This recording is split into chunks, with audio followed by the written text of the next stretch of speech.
नमस्कार दोस्तों, वक्फ बिल पर क्या चंद्रबाबू नायडू की पार्टी भारतीय जनता पार्टी की बढ़ाएगी मुश्किलें। केंद्र की मोदी सरकार में शामिल टीडीपी के मुखिया चंद्रबाबू नायडू के लेटेस्ट बयान से मुस्लिमों में उम्मीद की किरण जागी है। कहीं न कहीं वक्फ बोर्ड बिल को लेकर मुस्लिमों ने राहत की सांस ली है। वहीं दूसरी तरफ यहाँ वक्फ बिल के खिलाफ प्रस्ताव भी पास हो गया है। बता दे, एक कार्यक्रम में बोलते हुए देश के गृह मंत्री अमित शाह ने कहा कि इसी सत्र में वक्फ विधेयक पेश किया जा सकता है। अब गृह मंत्री अमित शाह के इस वक्तव्य के बीच वक्फ संशोधन बिल को लेकर माहौल गर्म हो गया है। विपक्षी पार्टी और उसके नेता इस विधेयक को मुस्लिम विरोधी बता रहे हैं। मामला इसलिए भी ज्यादा चर्चा में है क्योंकि केंद्र की मोदी सरकार जिन दो दलों के ऊपर टिकी हुई है उनमें से एक है बिहार के मुख्यमंत्री नीतीश कुमार और दूसरे आंध्र प्रदेश के मुख्यमंत्री चंद्रबाबू नायडू। चंद्रबाबू नायडू ने तो खुल्लम खुल्ला यह कह दिया कि टीडीपी सरकार ने हमेशा वक्फ संपत्तियों की रक्षा की है और आगे भी करती रहेगी। लेकिन नीतीश कुमार इस मामले में चौतरफा घिरे हुए नजर आ रहे हैं। आंध्र प्रदेश के मुख्यमंत्री एन चंद्रबाबू नायडू ने गुरुवार को विजयवाड़ा में राज्य सरकार द्वारा आयोजित इफ्तार पार्टी में वक्फ संपत्तियों की सुरक्षा और वंचित मुस्लिम परिवारों को उत्थान के लिए अपनी सरकार की प्रतिबद्धता दोहराई। रमजान की शुभकामनाएं देते हुए नायडू ने मुस्लिम समुदाय को आश्वासन दिया कि तेलुगु देशम पार्टी सरकार ने हमेशा वक्फ संपत्तियों की रक्षा की है और आगे भी करती रहेगी। अब चंद्रबाबू नायडू के इस बयान के बाद हलकों में अटकलें लगने लगी कि क्या चंद्रबाबू नायडू संशोधन विधेयक 2024 पर केंद्र सरकार की मुश्किलें बढ़ाएंगे। दरअसल चंद्रबाबू नायडू की पार्टी टीडीपी केंद्र में एनडीए सरकार का प्रमुख घटक दल है और बीजेपी को लोकसभा में वक्फ बिल पास कराने के लिए टीडीपी के समर्थन की जरूरत होगी। अगर टीडीपी इस मुद्दे पर पीछे हटती है तो बीजेपी के लिए इस बिल को पास कराना मुश्किल हो सकता है। वहीं दूसरी तरफ लोगों की निगाहें नीतीश कुमार पर भी टिकी हुई हैं कि क्या नीतीश कुमार वक्फ संशोधन विधेयक पर मोदी सरकार का समर्थन करेगी। लेकिन नीतीश कुमार की तरफ से अब तक वक्फ बिल को लेकर कोई बयान नहीं सामने आया है, जिससे नीतीश कुमार इस मामले में चौतरफा घिरे हुए नजर आ रहे हैं। बीते दिनों नीतीश कुमार ने अपने सरकारी आवास पर रोजा इफ्तार पार्टी का आयोजन भी किया था, लेकिन वक्फ संशोधन बिल पर जेडीयू के रवैये से नाराज कई मुस्लिम संगठनों और उनके कई बड़े नेताओं ने इस पार्टी में शिरकत नहीं किया था। इतना ही नहीं, पटना में मुस्लिम संगठन वक्फ बिल के खिलाफ प्रदर्शन के लिए एकजुट भी हुआ था, जहां विपक्षी नेताओं ने नीतीश कुमार को ललकारा और अपना पक्ष साफ करने को कहा। हालांकि जहां चंद्रबाबू नायडू ने वक्फ प्रॉपर्टीज को सेफ रखने का मुस्लिमों को भरोसा दिलाया, तो वहीं दूसरी तरफ तमिलनाडु विधानसभा में वक्फ बिल के खिलाफ प्रस्ताव भी पास हो गया। तमिलनाडु विधानसभा में गुरुवार को केंद्र सरकार द्वारा प्रस्तावित वक्फ संशोधन विधेयक के खिलाफ प्रस्ताव पारित कर दिया गया है। इस प्रस्ताव को तमिलनाडु के मुख्यमंत्री एम.के. स्टालिन ने पेश किया था। मुख्यमंत्री एम.के. स्टालिन ने आरोप लगाया कि इस बिल के कारण मुस्लिमों की भावनाएं आहत हो रही हैं। वहीं दूसरी ओर भाजपा विधायक श्रीनिवासन ने विधानसभा में वक्फ संशोधन विधेयक के खिलाफ प्रस्ताव का विरोध किया।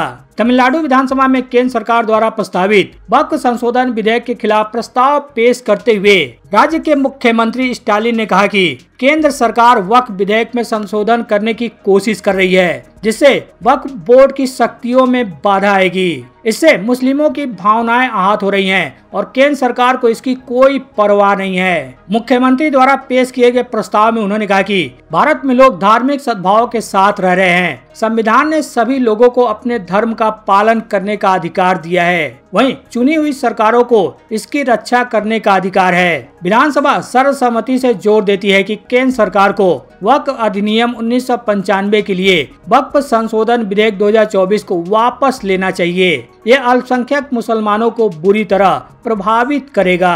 हालांकि यह भी खबर निकलकर सामने आ रही है कि वक्फ संशोधन विधेयक को इस बजट सत्र में पेश करना सरकार टाल सकती है। इसके पीछे का कारण बिहार विधानसभा चुनाव बताया जा रहा है। दरअसल केंद्रीय गृह मंत्री अमित शाह ने हाल ही में कहा कि वक्फ संशोधन विधेयक को चालू बजट सत्र में पेश किया जाएगा, पर सरकार और सत्तारूढ़ भाजपा के भीतर एक वर्ग ऐसा है जो इस विवादास्पद विधेयक को जल्दी लाने के बजाय देर से लाने की संभावनाएं तलाशना चाहता है। कुछ लोग ऐसे हैं जो मानते हैं कि विधेयक को इसी सत्र में दोबारा पेश किया जा सकता है, लेकिन मतदान और पारित कराने का काम बाद में किया जा सकता है। मीडिया सूत्रों की माने तो इन नेताओं का मानना है कि परिसीमन और 3 भाषा नीति पर दोष को देखते हुए दोनों को उत्तर बनाम दक्षिण के रूप में पेश किया जा रहा है। ऐसे में वक्फ विधेयक इन विभाजन रेखाओं को और बड़ा कर सकता है। एक वरिष्ठ भाजपा नेता ने कहा कि ऐसी राय है कि सरकार कुछ और समय तक इंतजार कर सकती है और साल के अंत में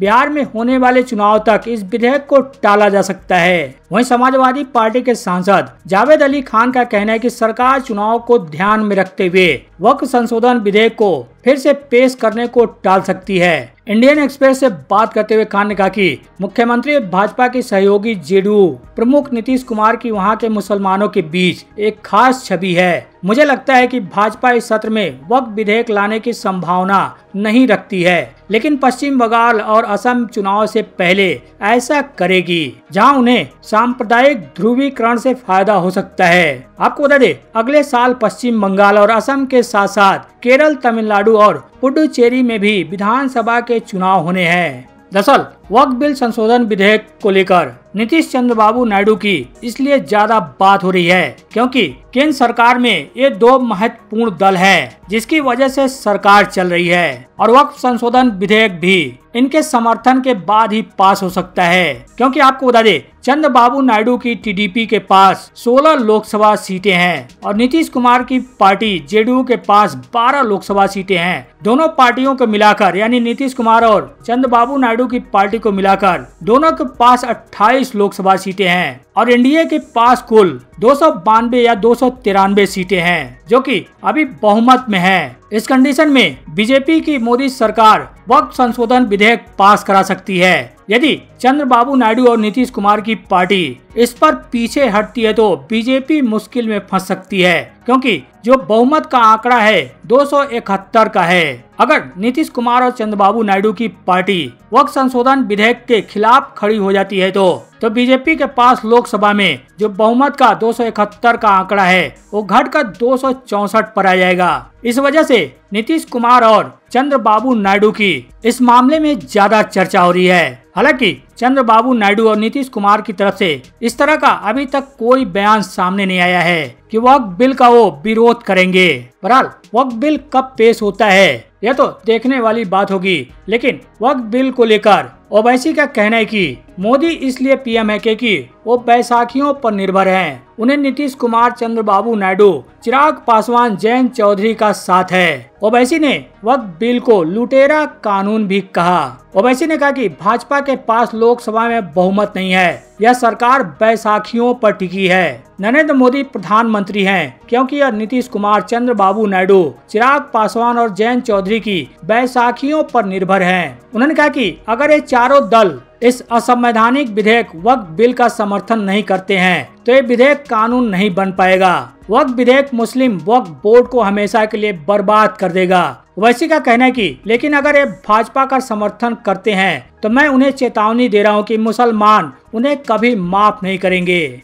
इसी के साथ ओवैसी ने कहा कि इस विधेयक को लुटेरा संशोधन कानून कहा जाना चाहिए क्योंकि भाजपा की अगुवाई वाली केंद्र सरकार वक्फ संपत्तियों को हड़पना चाहती है। ओवैसी ने कहा कि केंद्रीय गृह मंत्री अमित शाह झूठ बोल रहे हैं कि कोई वक्फ ट्रिब्यूनल के खिलाफ अदालत नहीं जा सकता।